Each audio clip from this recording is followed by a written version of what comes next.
오늘 하나님의 말씀은 마태복음 6장 12절입니다.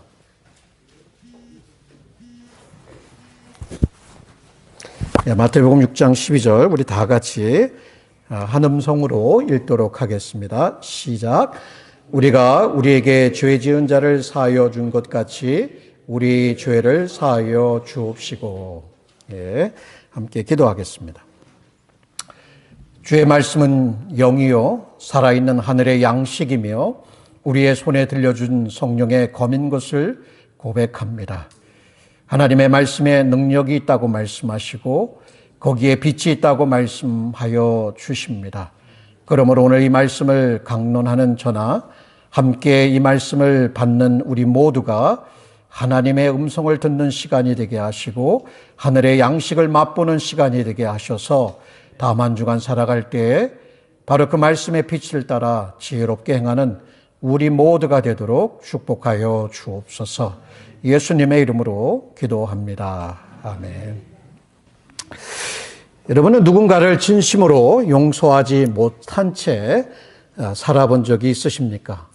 그 잘못이 분명한데 시간이 지나도 여러분 안에 있는 상처가 결코 지워지지 않는 그런 거 말이에요. 여러분 입으로는 괜찮다고 말은 하지만 마음속에서는 절대 용서할 수 없어 라고 외치던 그런 일들 기억이 나십니까? 우리는 본능적으로 용서하지 않으려는 그러한 것들이 우리 마음에 잠재되어 있습니다. 상처를 받으면 복수를 꿈꾸게 되고 피해자가 되면 가해자에게 벌이 내려지기를 바라요. 그런데 그런 우리에게 오늘 예수님이 말씀하셔요. 우리가 우리에게 죄 지은 자를 용서하여 준 것 같이 우리의 죄를 용서해 주옵시고. 과연 이렇게 할 수 있을까요, 여러분? 이것이 가능할까요? 가능합니다. 2006년도 미국 펜실베니아의 한 시골 마을, 아미시 마을에서 있었던 사건입니다. 그곳에 이렇게 여자아이들이 공부하는 학교가 있었는데 어떤 30세 이상의 남자가 그곳에 침입을 해가지고 여자아이 5명을 총으로 쏴서 죽이게 됩니다. 온 미국이 경악할 노릇이었어요. 근데 그가 남긴 노트에 보면 정확한 사건의 이유는 알 수는 없지만 이런 거예요. 얼마 전에 그는 자기의 딸을 잃어버리게 돼요. 그것에 대한 하나님의 그 복수심이 불타고 있었어요. 그러한 복수심을 아무런 죄가 없는 무고한 여자 어린아이 5명의 생명을 끊어버리는 것으로 자기의 그 마음의 분노를 복수심을 노출하려 했던 것으로 보여집니다. 근데 정말 이것은 놀라운 일이 아닐 수가 없어요. 근데 더 놀라운 일이 생겼어요. 그 피해자의 가족들이 장례식에 참석을 해서 그 아내와 또 그 딸이 있었는데 그 자녀들에게 우리가 그를 용서한다라고 얘기를 한 거예요. We forgive him. We have forgiven him. 근데 이렇게 얘기했는데 그것에서 멈추질 않고 더 나아가서 기금을 마련을 해가지고 이제 이 사람은 말하자면 평범한 우편 배달부였는데 살 길이 막막해진 가족들에게 돈을 모금을 해서 도와주는 일까지 행했던 것입니다. 여러분 이것을 어떻게 생각하십니까? 우리의 본성에는 맞지 않아요. 그런데 이것이 바로 예수 그리스도께서 십자가에서 보여준 복음적인 삶이라는 거예요. 복음의 삶, 어떤 것일까요? 예수께서 우리의 죄를 담당하시고 우리를 용서하시기 위해서 십자가에 죽으셨다. 그렇죠. 그래서 우리를 용서하셨다. 그러므로 우리도 서로를 용서한다. 이게 복음적인 삶이거든요. 오늘 이 주제는 분명한 거예요. 하나님은 우리의 죄를 용서하시는 분이다. 그럼 우리는 어떻게 해야 되는가? 하나님의 용서를 구할 뿐만 아니라 용서를 실천해야 한다는 거예요. 다시 한번 여러분에게 읽겠습니다. 하나님은 우리의 죄를 용서하심으로 우리는 하나님의 용서를 구하고 용서를 실천해야 합니다. 근데 여러분, 용서가요, 죽기같이 싫을 때가 있어요. 사람에 따라 조금 정도의 차이는 있지만 용서는 결코 쉽지 않습니다. 여러분에게도 그렇고 저에게도 동일해요. 근데 오늘 이러한 우리들에게 주님께서 들려주시는 세 가지 말씀이 있습니다. 세 가지 적용점을 한번 살펴보도록 하겠습니다. 첫 번째는 죄의 빛이 있음을 시인하세요. Acknowledge your debts of sin. 여기에 보면 이제 이게 다섯 번째 이 주기도문의 간구인데 이 죄라고 사용된 그 원래의 단어를 보게 되면 이것은 빛이에요, 빛. 그러니까 우리가 살아가면서 누구의 돈을 빌리거나 했을 때 거기서 우리가 누군가에게 빚을 지게 되잖아요. 근데 이 빚이라고 하는 것을 죄라고 하는 것에 비유해서 이제 예수님께서 말씀을 하신 거예요.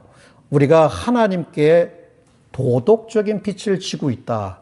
자, 하나님의 법을 먼저 생각을 해봐야 돼요. 법을 요약한다면 하나님 사랑과 이웃 사랑이잖아요. 십계명이잖아요.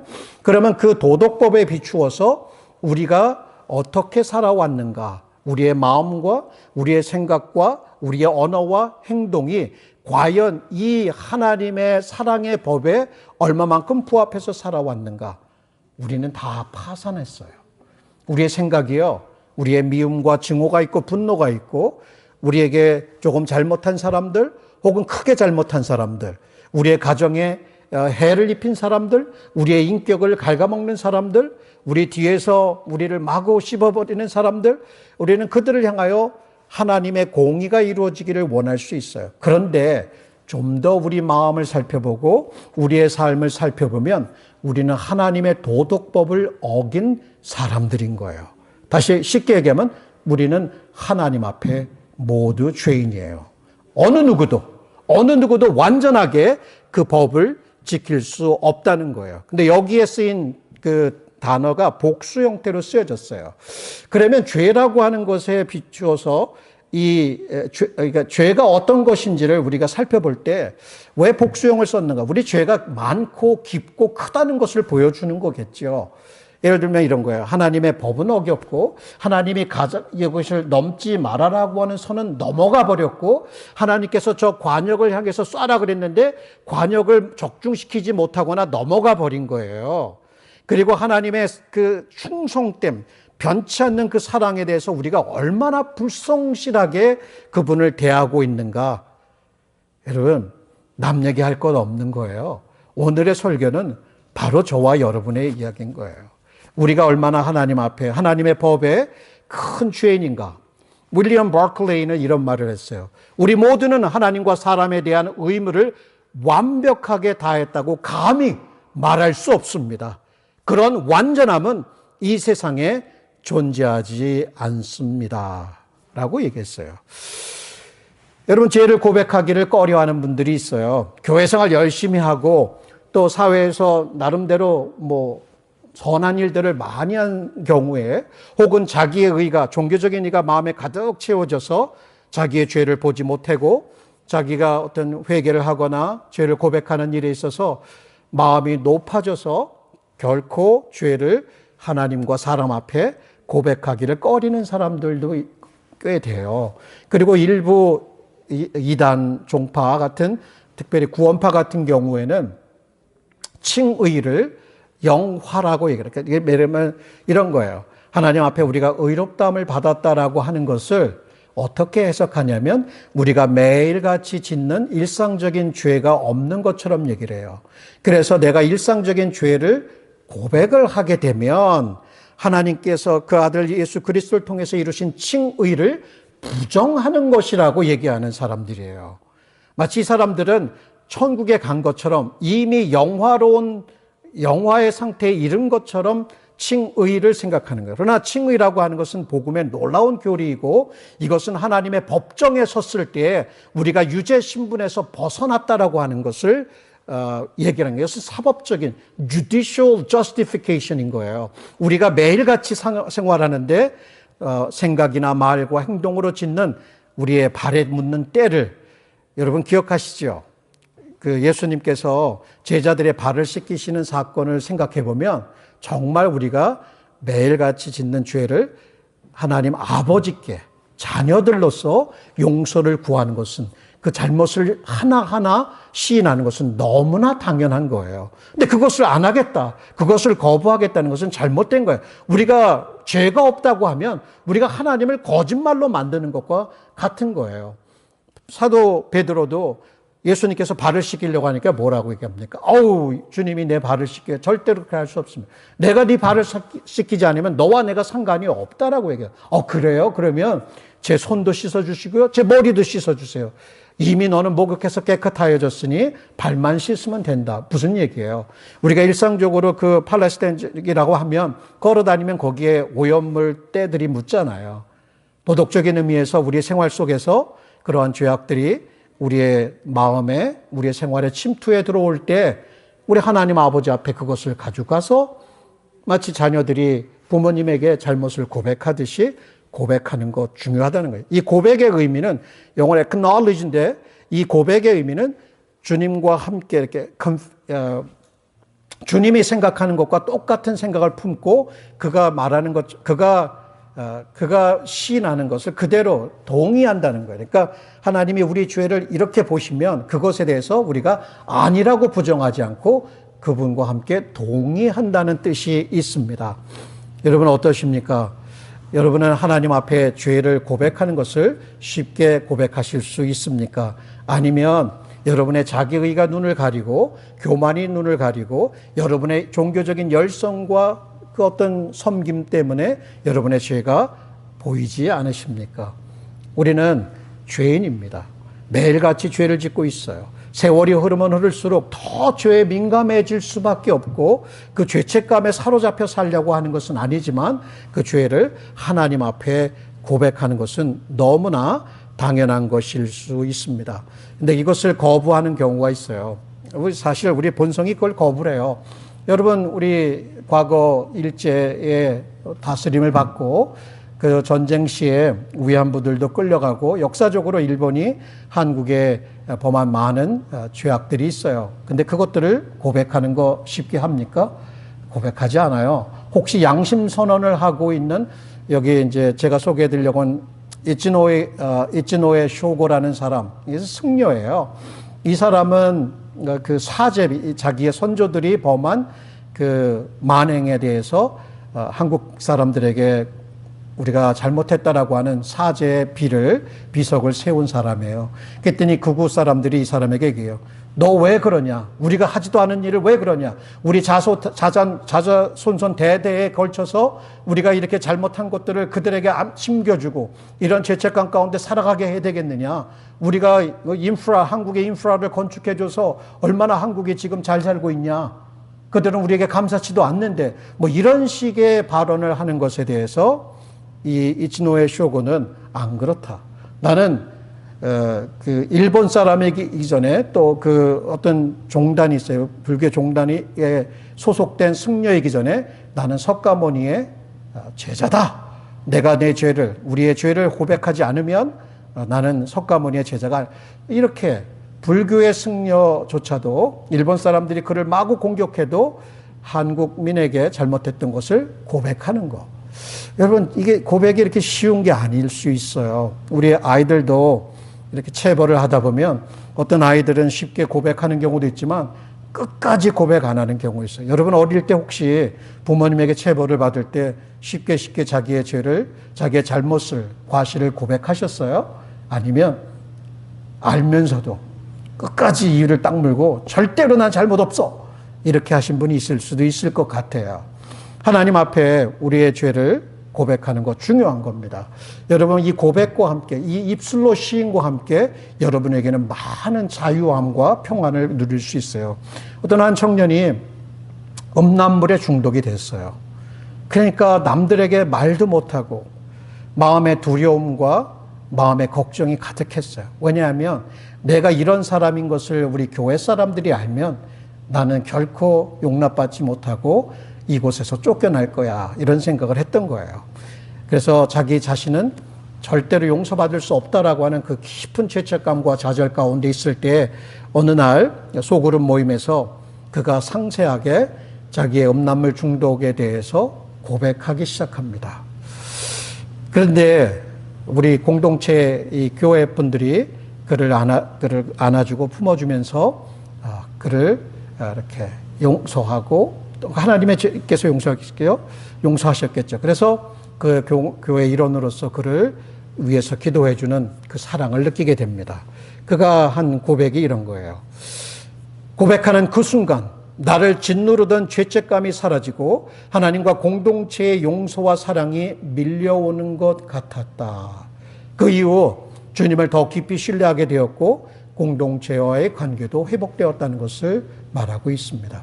여러분은 어떠십니까? 혹시 오늘 여러분이 마음에 주님을 향해서 혹은 이웃을 향해서 고백해야 될, 시인해야 될 죄가 있으십니까? 하나님께서 그 말씀을 통해서 말씀하시듯 하나님과 동의를 해야 돼요. 그래요, 주님, 저에게는 이런 죄가 있습니다. 솔직하게 고백할 때에 여러분, 요한의 말씀처럼 이런 거예요. 우리가 우리 죄를 자백하면 그는 밉보시고 의로사 우리 죄를 사하시며 모든 불의에서 우리를 깨끗하게 하실 것이라고 말씀합니다. 자기의 죄를 숨기는 자는 형통치 못하나 죄를 자복하고 버리는 자는 불쌍히 여김을 받으리라 라고 말합니다. 바로 그것이 두 번째 포인트예요. 여러분, 처음에는 우리 죄의 빚, 우리가 빚진 자다 하나님 앞에서, 우리 또 이웃에게도 죄의 빚을 지고 있을 수 있어요. 그것을 시인하는 거지만 그 후에는 뭐냐면 그 죄의 빚을 하나님의 긍휼에 맡기라. 영어로는 rely on God's mercy, rely on God's mercy for your debt of sins. 그러니까 우리 죄가 많잖아요. 그 죄에 대해서 우리가 바랄 수 있는 것은 죄값을 갚으려고 아무리 노력해도 다 갚을 수가 없어요. 그렇기 때문에 하나님의 자비와 긍휼을 구하라. 이 오늘 그 주기도문에 대한 어떤 주석과 같은 그 비유의 말씀이 마태복음 18장 1만 달란트 빚진 자에 대한 그 비유에 설명이 되어 있습니다. 거기 1만 달란트 빚진 자, 그 1만 달란트가 말하자면 우리가 하나님 앞에 진 빚이라고 할 수가 있어요. 근데 1만 달란트가 얼마일까 생각해 보십시다. 그 당시 노동자의 임금이 원 데나리온이잖아요. 근데 1달란트는 6천 데나리온이에요.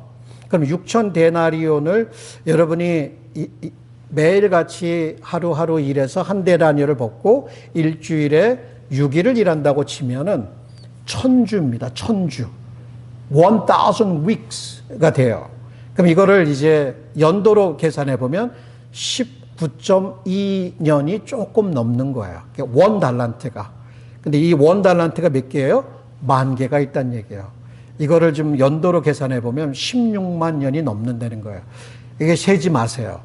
세지 말고 그만큼 우리는 갚으려고 아무리 노력해도, 여러분이 새벽 기도를 하루도 안 빠지고 혹은 천일을 작정해서 매일같이 기도를 하고 매일같이 예배를 해도 그 빚은 갚아지는 게 아니에요. 우리의 선행, 우리의 종교적인 노력, 우리의 고행, 이런 걸로 죄의 빚이 갚아지는 게 아니에요.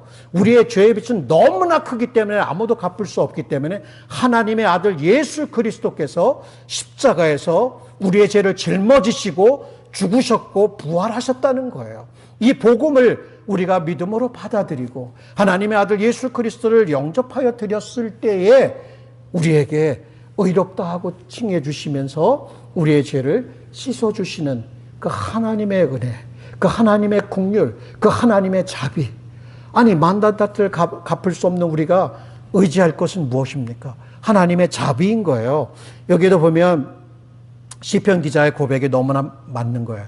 여호와는 자비로우시며 은혜로우시며 노하기를 더디하시며 인자하심이 풍부하시도다. 항상 경책지 아니하시고 노를 영원히 품지 아니하시리로다. 동이 서에서 먼 것 같이, 하늘이 땅에서 높은 것 같이 우리의 죄를 옮기셨다라고 얘기하시면서 아비가 자식을 불쌍히 여김같이 하나님을 경외하는 자를 불쌍히 여기고 긍휼히 여겨주신다는 거예요. 그럼 우리는 마음을 치면서 우리 죄를 애통해하면서 하나님, 용서받을 수 있는 것은 오직 예수 그리스도밖에 없습니다라고 그분께 나아가는 거예요. 여러분, 동일한 죄를 반복하십니까? 그러면 안 나갈 거예요. 또 나가야 돼요. 또 나가야 돼요. 또 나가야 돼. 매일같이 매 순간 여러분 죄로 인해서 마음이 괴롭고 고통스러울 때 주님 앞에 나아가서 그 십자가의 보혈로 여러분의 마음이 씻겨지기를, 그 죄에 대한 슬픔과의 통함을 가지고 상함 심령을 가지고 주님의 긍휼함을 의지하고 주님의 은혜를 구하는 거 얼마나 당연한 건지 몰라요. 근데 여러분, 이것이 여러분에게 당연하신지요? 주님께서 저와 여러분에게 무엇을 구하실 거예요? 돈을 구하실까요? 충성을 구하실까요? 물론 다양한 것을 우리가 통해서 하나님을 섬길 수도 있겠지만 하나님께서 구하시는 예배, 제사가 무엇이냐? 바로 이거예요. 하나님이여 상하고 통회하는 마음을 주께서 멸시치 아니하시리이다. 하나님 앞에 상하고 통회하는 심령, 바로 이것이 우리에게 있어야 합니다. 마치 이 성전에 올라갔을 때 한 바리새인이 그 세리를 향해서 손가락질하면서 나는 저 사람하고 틀려요. 나는 그 11조도 하고요. 일주일에 몇 번씩 금식도 하고요. 자기 종교적인 의에 의해서 하나님 앞에 뻔뻔하고 자기의 죄를 보지 못했어요. 근데 세리는 어떻습니까? 하늘을 우러러 고개도 들지 못하고 애통하는 심정으로 하나님의 자비와 긍휼을 구했던 것을 볼 수가 있습니다. 여러분 어떠십니까? 우리가 죄인인 것을 고백하실 수 있겠습니까? 매일같이 일상적인 죄악 삶 가운데 관계성 속에서 하나님과의 관계와 이웃과의 관계에서 넘어짐을, 연약함을, 아무리 노력해도 거기에 닿지 못함을, 여러분의 그 실체를 보면서 마음의 슬퍼함과 애통함으로 하나님 자비가 아니고는 제가 살아갈 길이 없습니다. 여전히 세월이 흘러보니까 여전히 예전이나 지금이나 하나님의 은혜가 아니고는 제가 설 수 있는 길이 없습니다. 오직 예수 그리스도만이 제가 피할 수 있는, 죄로부터 피할 수 있는 길이다라고 고백하시는지요? 그것이 저와 여러분에게 있어야 하는 것입니다. 여러분, 한국의 한 청년 가정이 사업 실패로 인해서 큰 빚을 지게 됐어요. 요즘 뭐 빚진 사람들 많은데 많은 분들이 생명을 끊어버리는 경우도 있어요. 근데 이분도 죽어버릴까 자살을 할까 생각을 하다가 아이들을 생각하니까 그럴 수가 없는 거예요. 쪼물에게 아이들 키워요. 누가 키울 거예요? 그래서 이제 교회에 첫 발을 내딛게 됩니다. 교회에 발을 내딛는데 어느 날 목사님의 설교 가운데 이런 말씀이 들려온 거예요. 용서에 대한 말씀이 들려오면서 자기가 빚지고 그것을 갚지 못해서 고통스러움 가운데 있고 늘 죄책감 가운데 시달리고 있었는데 죄를 용서받을 수 있다라고 하는 것은 하나님 앞에 죄인이라고 하는 사실을 깨닫게 돼요. 그러면서 그가 이렇게 고백하는 것이 있어요. 그 처음에는 은행빚이 진짜 빚인 줄 알았는데 하나님께 진 죄인의 빛이 있다는 것을 그가 깨닫게 되고 눈물로 회개하면서 하나님의 긍휼과 자비를 구했고 경제적인 문제는 즉시 해결되지 않았어요. 근데 그의 삶에 놀라운 평안과 회복의 능력이 찾아왔습니다. 그리고 이렇게 고백해요. 은행빚보다 무서운 게 죄의 빚이었습니다. 그 빚은 하나님의 긍휼이 아니면 갚을 수 없더군요. 여러분 어떠십니까? 우리 주 예수 그리스도를 여러분의 구주로 믿고 계신지요? 그리고 여러분이 매일같이 범하고 있는 죄, 그리고 그것이 과거였든 현재였든 미래의 것이든 정말 예수 그리스도밖에 없다. 그분이 마치 우리의 모든 죄에 대한 그 문서를 다 도말하셔서 십자가에 딱 박았다. 놀라운 사실이에요. 우리의 죄의 빛을 누군가 다 기록해가지고 상세하게 나에게 딱 우리에게 보여준다면 어떻게 하시겠어요? 그거 갚으시려고 한번 노력해 보십시오. 안 됩니다. 안 돼요. 갚을 수가 없어요. 너무 커요. 그렇기 때문에 하나님께서 우리를 긍휼히 여기시고 그 아들을 통해서, 그 십자가를 통해서 그 사랑으로, 그 은혜로 우리를 용서하셨다. 이게 바로 복음인 거예요. 여러분 매일같이 순간순간 바로 그 복음의 은혜, 그 하나님의 긍휼, 그리스도의 십자가를 의지하며 그분께 나아가십시오. 그러면 거기에 용서가 있고 회복이 있고 평안이 있고 또 감사가 넘치는 것이죠. 자, 그러면 두 가지를 살펴보았어요. 첫 번째는 뭡니까? 여러분, 죄의 빛이 있다는 것을 시인하라. 두 번째는 뭐예요? 그 죄의 빛을 갚아야 되는데 어떻게 하겠습니까? 하나님의 긍휼을 의지하라. 이거잖아요. 세 번째는 뭡니까? 죄의 빚진 자를 하나님의 은혜로 용서하세요. 용서하라. 이게 말하자면 하나님의 용서와 우리의 용서가 밀접한 관계에 있다는 것을 여기서 알 수가 있어요. 근데 이제 이 부분이 조금 그 이해하기 어려운 부분이 있어요. 영어에도 보면 as we have forgiven the debts of others. 뭐 이러면 다른 사람의 죄의 빚을 우리가 용서한 것처럼 그 시제가 뭐예요? 완료 시제 아닙니까? 그 원래 동사도 보면 그 과거 시제가 돼요. 과거 시제인데 이 과거 시제를 헬라어에서 그대로 번역을 했고 이 헬라어는 어디서 왔냐면 그 당시 쓰였던 아람어에서 가져온 거예요. 근데 아람어나 히브리어의 시제는 되게 복잡해요. 쉽게 얘기하면 이런 거예요. 과거가 있고 현재가 있고 미래가 있어요. 근데 이 세 가지 시간대가 있는데 이 시간대에 어떤 행동이 완성되어졌다, 이루어진 것처럼 여기는 경우가 있어요. 그게 이제 완료 시제라고 그래요. 근데 이 완료 시제가 여기에 쓰인 거라고 보는 거예요. 그러면 이런 거예요. 이게 과거일 수도 있고 현재일 수도 있고 미래일 수도 있는데 키 아이디어는 뭐냐면 완성된 행동이라는 거예요. 과거로 쓰이면 과거에 우리가 죄를 용서했다가 될 수도 있고 현재에 쓰이면 용서한다라고 얘기할 수 있고 미래로 쓰면 용서할 것이다가 되는 거예요. 그죠? 그런데 키 아이디어는 뭐냐? 용서하겠다는 거예요. 용서라고 하는 것을 실제적으로 말하는 거예요. 이걸 어떻게 이해해야 되냐면 이렇게 이해하시면 될 것 같아요. 하나님이 우리를 용서하시는 이유는 우리가 우리에게 빚진 자들을, 죄진 자들을 용서했기 때문이 아닌 거예요. 우리가 다른 사람을 용서한 것이 조건이 되고 그래서 하나님이 그것을 보시고 우리를 용서하신다라고 하는 것이 아니라 하나님이 우리를 먼저 용서하셨기 때문에 우리도 다른 사람들을 용서하겠다라고 하는 다짐이고 우리가 용서받았다라고 하는 것의 증거로서 우리가 다른 사람을 용서하겠다라고 하는 거예요.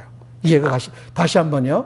우리가 다른 사람을 용서하겠다라고 하는 것은 우리가 하나님으로부터 이미 용서받은 자들이다라고 하는 것을 보여주는 증거다 이거예요. 그러면 용서받았다라고 하면 뭐예요? 너무나 간단하죠. 너도 다른 사람의 과실을 용서하라라고 마태복음 6장에서도 얘기를 하고 여기 달란트의 비유에서도 너 1만 달란트 내가 탕감해 줬잖아. 내가 너를 불쌍히고 탕감해 줬잖아. 근데 어떻게 너는 100데나리온 빚진 네 친구를 빚 안 갚는다고 감옥에다 쳐넣을 수가 있느냐 이 얘기예요. 혹시 우리가 이렇게 우리 하나님 앞에 받은 것은 너무나 당연시 여기면서 우리 이웃이 우리에게 잘못한 것은 매일같이 셈을 하면서 너 이거 왜 안 갚아? 왜 안 갚아? 왜 안 갚아? 너 이거 갚기 전까지는 절대로 이 감옥에서 나올 수 없어라고 우리가 누군가를 용서하지 않는다면 그것은 그 사람을 가두는 것이 아니라 우리 스스로를 그 증오의 감옥에 그 불안함의 감옥에 가두는 거예요. 우리가 그것을 let go 할 때 하나님의 은혜로 우리를 긍휼히 여기심과 같이 우리가 그들을 불쌍히 여기면서 놓아줄 때에 우리도 우리의 증오심에서 우리 스스로를 얽어매면서 풀려날 수 있다는 거예요. 이런 것을 간증하는 사람들은 굉장히 많아요. 찰스 스탠리 목사님도 예전에 그 설교하는 것을 들어보았어요. 자기 아버지, 양아버지에 대한 이야기를 하는 걸 들어보았어요. 여러분 어떠십니까?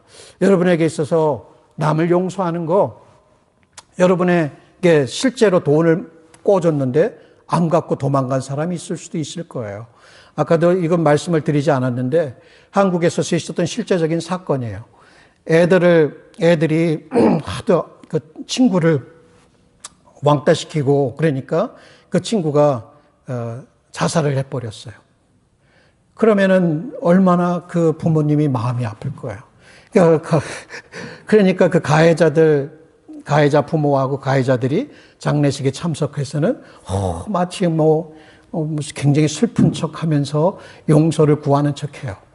그런데요, 장례식이 끝나고 나가면서 애들은 낄낄거리고 부모는 그런 걸 갖고 애가 자살을 하고 그래? 이런 식인 거예요. 이런 식인 거예요. 그러니까 우리가 누군가를 용서한다는 거 그게 쉬운 것도 아니고 누군가에게 용서를 구하는 것도 쉬운 것도 아닌 거예요.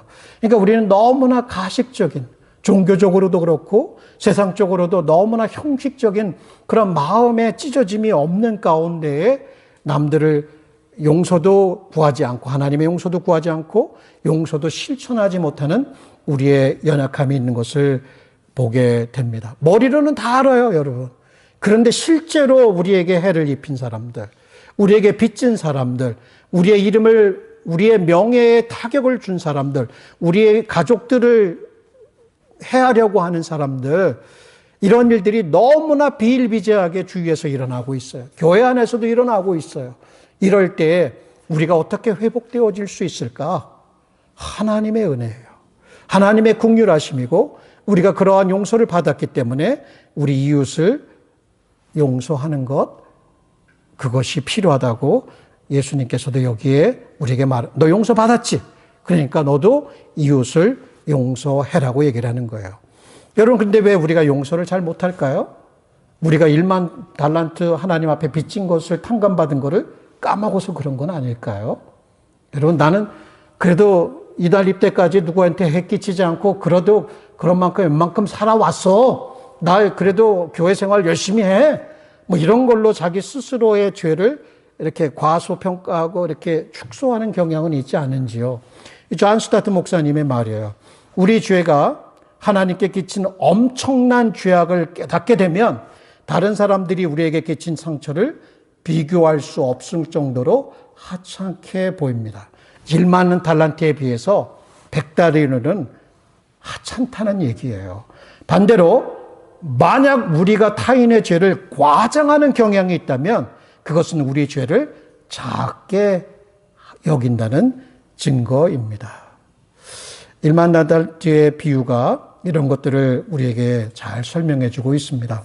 여러분은 용서하기를 즐겨하시는지요? 아니면 용서가 어렵고 그래서 지금까지 용서하지 못하고 살아가고 있으신지요? 그래서 여러분 그냥 잊고 살아도 충분히 살 수 있어라고 말하고 계시는지요? 그런데 여러분의 감정이 어떻든 여러분의 생각이 어떻든 오늘은 하나님의 생각이 어떤 것인지 하나님의 뜻이 어떤 것인지를 우리는 집중해서 살펴보아야 되는 거예요. 너 1만 달란트 빚 네가 갚을 수 없는 거, 내 아들 예수 그리스도를 희생하면서 너의 빚을, 죄의 빚을 내가 다 탕감해 주었지. 너 그거 기억하니? 기억하라고 얘기하는 거예요. 그러면 너 살아가면서 내 가족들, 내 교우들, 내 함께 일하는 사람들, 그런 사람들과의 관계성 속에서 너가 해야 한 것도 있겠지만 네가 용서를 구해야 되는 것도 있겠지만 너에게 해를 끼친 사람들, 상처를 씻을 수 없는 상처를 준 사람들 어떻게 할 거야? 라고 지금 묻고 있는 거예요. 여러분 너무나 싫을 수 있어요. 어려울 수 있어요. 준비되지 않을 수도 있어요. 그렇지만요. 답은 하나예요. 답은 하나. 여러분의 은혜, 하나님의 은혜가 필요하고요. 하나님의 말씀을 붙들고 먼저 우리가 애통하는 심령으로 깨어진 마음으로 하나님 앞에 나아감이 필요할 것입니다. 여러분 이런 감동적인 이야기를 들어보셨는지요? 김덕구 우리 한국 챔피언 권투 선수 있었잖아요. 이분이 이제 미국에 와서 경기를 하다가 제가 알기로는 마지막 라운드인가 그래요. 그 맨시니, 레이 맨시니한테 이제 낙아웃을 당하고 거기서 의식을 잃고 깨어나지 못하고 죽게 됩니다. 근데 그때 그 아내는 아이를 임신하고 있었어요. 얼마나 고통스러운 시간이었을까. 레이 맨시니도 그 사건 이후로 복싱에 대한 그 열정을 잃어버리고 30년이라는 세월을 그 죄책감에 눌려서 살아오고 있었어요. 그리고 그 아내와 아들이 태어났고 그 아들도 아버지가 권투하는 장면을 보고 쓰러지는 장면을 영상을 통해서 보게 됩니다. 그러면서 아버지를 죽인 그 사람을 향해서 굉장한 증오심을 갖고 있었어요. 근데 이 사람들이 만나요. 산타모니카의 한 식당에서 만나서 대화가 이렇게 이어지게 됩니다. 그때 맨시니가 하는 말을 들어보십시오. 그 불안한 경기 이후 모든 걸 잊고 죄책감에 시달렸습니다. 복싱에 대한 열정도 완전히 잃었죠. 그랬더니 김덕구 선수의 아들이 이렇게 농담을 해요. 건강을 위해서라도 그만두기를 잘하셨어요. 이렇게 얘기를 하는 거예요. 그러면서 이제 맨슨이 이제 그 아들이 김덕구 그분의 아들이 이렇게 얘기를 해요. 저도 사실 경기를 본 후 아저씨를 향해 증오심이 생겼죠. 그렇지만 마음이 차분해진 상태 다시 믿음이 생겼습니다. 아버지가 돌아가신 것이 아저씨의 잘못이 아니라는 믿음이요. 그때 이제 그 곁에 김덕구 그분의 아내 영미 씨가 눈물을 흘리며 이렇게 얘기를 합니다. 제가 아이를 가지고 있었잖아요. 저한테는 하늘이 무너져 내렸던 거였어요. 어떻게 혼자 아이를 키울 수 있을까 걱정됐죠. 하지만 이렇게 만나니 우리 가족과 만순이 가족이 칠흑 같은 과거에서 비로소 해방된 것 같아요. 여러분, 우리의 용서, 하나님의 용서, 이거 이렇게 돼 있어요. 참 하나님은 그래요. 내가 너희를 긍휼히 여긴 같이 너희도 긍휼히 여기라는 말을 해요. 그죠? 내가 너희를 용서한 것 같이 너희도 용서하라라고 얘기를 하는 거예요. 물론 우리에게 뭐 $1,000 빚진 사람들 그 정도 없어도 살아. 근데 그 돈이 좀 올라가. 1 밀리언이면 어떻게 될까요? 이게 잠이 안 오기 시작하네. 위궤양이 생기네. 내가 어떻게 번 돈인데? 내가 어떻게 해서 쌓은 건데? 내 인생을 이렇게 무너뜨려도 되는 거야? 내 신용은 깨지고 가족은 와야 되고 빚더미에 앉았는데 여러분, 용서라는 게요. 너무나 죽고 싶을 정도로 죽음보다도 더 싫게끔 느껴질 수 있어요. 그리고 그 상처가 크면 클수록 상처도 아무것도 알지 못하면서 당신은 왜 용서만 하라고 그러는 거야? 그래서 제가 자신이 없어요. 그 상처받은 사람들의 상처 하나하나를 들어보면 너무나 고통스러워요. 그런데 하나님은 그런 분들을 향해서도 그 상처를 보듬어 주시고 상처뿐만 아니라 그들의 죄를 용서하시고 그 상처를 위로해 주시면서 위로할 수 있는 마음으로 기다려 주시면서 여전히 그들을 품어주시면서 가라고 얘기를 해주셔요. 그리고 그 짐을 내려놓을 수 없겠니? 라고 인바이트하고 계신 거예요. 여러분, 제가 어떻게 여러분의 받은 상처를 다 알겠어요? 여러분이 제가 받은 상처를 어떻게 다 알 수 있겠어요? 누구나 다 그런 것이 있어요. 그렇지만 하나님의 말씀에 비추어서 우리가 용서하게 될 때, 그것을 놓아줄 때 우리에게 하나님께서 예비하신 그 평안과 그 기쁨과 그 자유함이 또한 약속되어 있다는 것을 기억할 필요가 있습니다. 주님께서 우리에게 용서를 명하십니다. 당연한 거예요. 용서하기란 참 쉽지가 않아요. 우리 마음속에 상처와 분노, 미움이 깊이 뿌리를 내리고 있기 때문에 그래요. 근데 하나님이 우리의 그런 연약함과 넘어짐도 품어주시고 용서해 주세요. 결론이에요. 한 남자가 있었어요. 이 남자는 막 살았어요. 그러다가 회심하고 믿음이 좋은 아내를 만나서 결혼을 했어요. 참 복이에요. 그러면서 자기가 예수님 믿기 전에 행했던 모든 악들을, 그 잘못된 것들을 아내에게 하나하나 고백하기 시작을 해요. 그랬더니 그 아내가 그에게 다가가서 그를 끼어안으면서 하는 말이 이 말이에요. 이 말을 잘 기억하세요. 존, 당신이 분명히 알았으면 하는 게 있어요. 나는 성경을 잘 알고 있으니 사람이 마음속에서 죄가 얼마나 교묘하게 움직이는지 압니다. 당신은 참된 회심자임을 알아요. 그러나 아직 옛 성품도 남아있고 하나님의 도에 대해 충분히 배우지 않은 부분도 있습니다. 사탄은 당신의 신앙을 무너뜨리려고 갖은 유혹을 할 거예요. 하나님께서 허락지 않으시길 바라지만 언젠가 유혹에 넘어질 수도 있지요.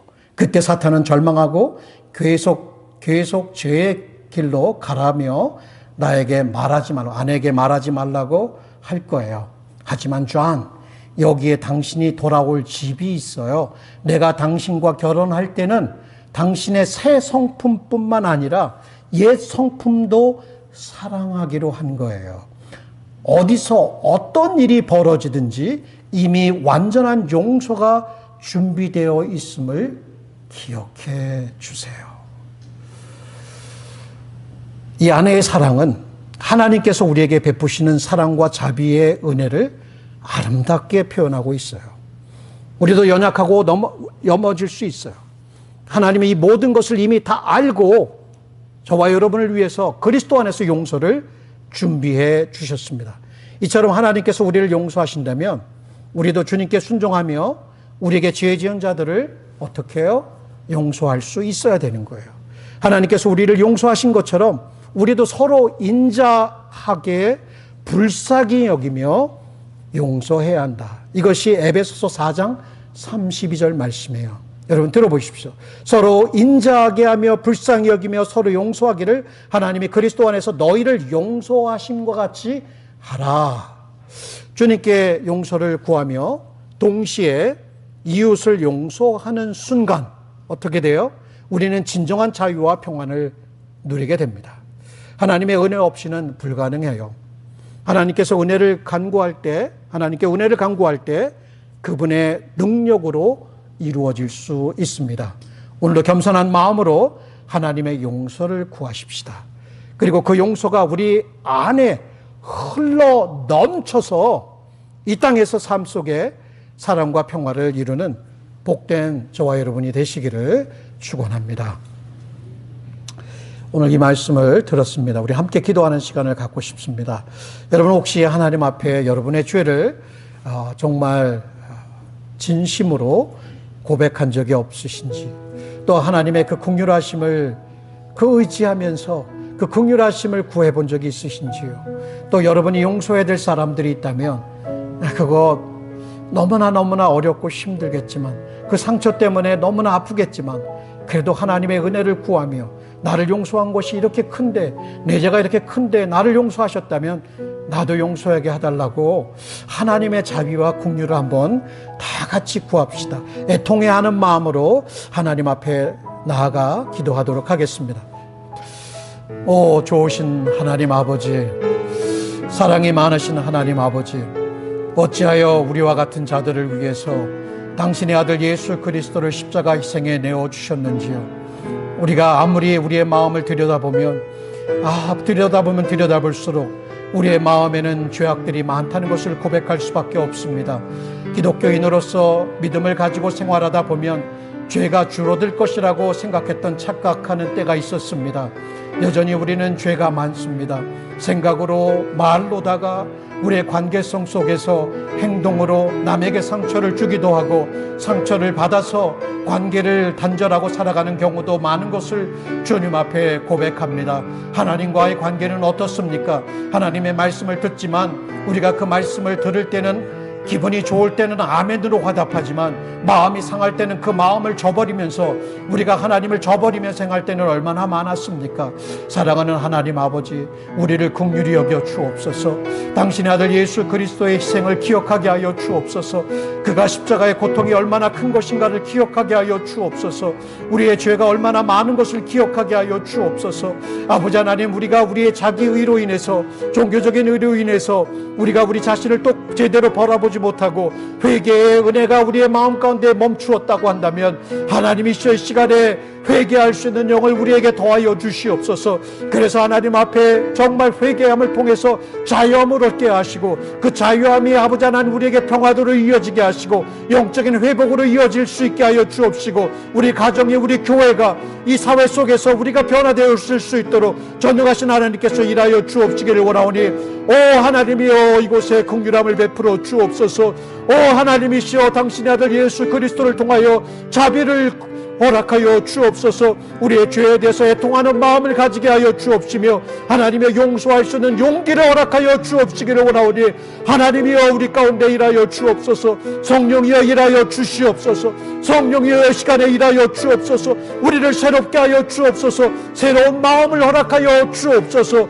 그래서 아버지 하나님 이곳에 정결함이 있게 하여 주옵소서. 매일같이 주님께서 씻어주심을 경험하면서 하나님의 거룩하심을 덧입어서 살아갈 수 있도록, 그 은혜를 덧입어서 살아갈 수 있도록 하나님 우리 한 사람 한 사람을 주님께서 기억하여 주옵시고 긍휼함을 베풀어 주옵시기를 원하오니 하나님이여 일하여 주옵소서. 하나님이여 이곳에 일하여 주시옵소서. 하나님이여 이곳에 일하여 주옵소서. 서로 인자하게 할 수 있도록 하여 주옵시고 서로 용납함이 있게 하여 주옵시고 하나님의 하나 되게 하신 이 교회의 하나됨을 지켜나갈 수 있도록 전능하신 주 여호와여 하나님께서 일하여 주시옵소서. 오 하나님 고맙습니다. 오 하나님 고맙습니다. 주님 영광 받아 주옵소서. 오 주님 고맙습니다. 이 시간에는 저희 우리 또 은혜교회와 주빌리교회, 주빌리 은혜교회가 이곳에 이제 시작이 되었습니다. 하나님께서 우리에게 베풀어 주신 은혜요, 기회요, 또 우리는 이런 하나됨을 통해서 정말 세상에 상처받고 방황하며 죄악 가운데 용서받는 길을 알지 못하는 사람들이 많이 있잖아요. 우리 그들을 긍휼히 여기는 마음으로, 그래서 그들을 주님의 품으로, 주님의 교회로 인도할 수 있도록 정말 그러한 사명을 우리가 잊지 않고 그냥 우리끼리만 모이는 것이 아니라 그 사명을 위해서 우리를 새롭게 해달라고, 우리의 마음을 새롭게 해달라고, 그래서 우리가 그곳을 향해서 한 믿음으로 달려갈 수 있도록 좀 다 같이 기도했으면 좋겠습니다. 우리 기도하십시다. 오 하나님 우리 이 교회를 주님의 교회로 삼아주심이 감사합니다. 주님께서 피 흘려 사신 교회이시며 사도 바울은 내게 맡겨진 이 복음의 은혜를 전하려 하면은 내 생명을 결코 귀한 것으로 여기지 않는다고 말했습니다. 오늘날 전도가 되지 않는 세상이라고 우리는 불평합니다. 아버지 하나님 우리의 입술은 닫혀 있습니다. 그런데 사람들은 아파합니다. 방황합니다. 교회를 욕합니다. 그리고 주님의 십자가를 욕되게 하며 주님의 십자가를 거부합니다. 그러한 사람들에게 우리는 입술을 닫고 있으며 우리의 등을 돌리고 있지 않았든지 주님 앞에 회개하며 돌이킵니다. 한 영혼을 불쌍히 여기라고 말씀합니다. 연약한 자들을 찾아가라고 말씀하십니다. 넘어진 자에게 손을 내밀어 주라고 말씀하여 주십니다. 가난한 자들에게 손을 내밀어 도와주라고 말씀하십니다. 하나님이여 이곳에서부터 복음이 선포되게 하여 주옵소서. 이곳에서부터 주님의 십자가의 사랑이 전달될 수 있도록 도와주옵소서. 우리의 닫힌 입을 열어 주시옵소서. 우리의 닫힌 마음을 열어 주시옵소서. 우리 이웃을 향하여서 아버지 하나님 죄 가운데 휩쓸려가는 그 지옥의 길로 휩쓸려가는 사람들을 향하여서 우리의 마음이 긍휼하면 마음을 갖게 하여 주옵시고 아버지의 마음을 품을 수 있도록 도와주옵시기를 원하오니 전능하신 하나님이여 성령으로 우리 교회를 이끌어 주옵소서. 이 교회를 이끌어 주시옵소서. 이 교회의 아버지 하나님의 영혼, 정말 영혼 구원을 위해서 그 사명을 감당할 수 있게 하여 주옵시고 한 영혼을 아버지 하나님께로 인도할 뿐만 아니라 한 영혼을 주님의 제자로 양육할 뿐만 아니라 계속해서 이 일이 교회의 사명으로 이어질 수 있도록 이 사명을 잊지 않고 끝까지 달려갈 수 있도록 어려워도 달려갈 수 있도록 손해가 돼도 달려갈 수 있도록 멈추지 않고 일행할 수 있도록 하나님의 사랑하는 주빌리 은혜교회를 축복하여 주시옵소서. 하나님이여 주빌리 은혜교회를 축복하여 주옵시기를 원하오니 하나님의 이곳에 일하여 주옵소서. 성령을 하여 주옵시고 말씀을 일하여 주옵시고 우리 각자의 삶을 통하여서 아버지 이 일을 이루어갈 수 있도록 하나님이여 도와주시옵소서. 오 주님 고맙습니다. 감사합니다.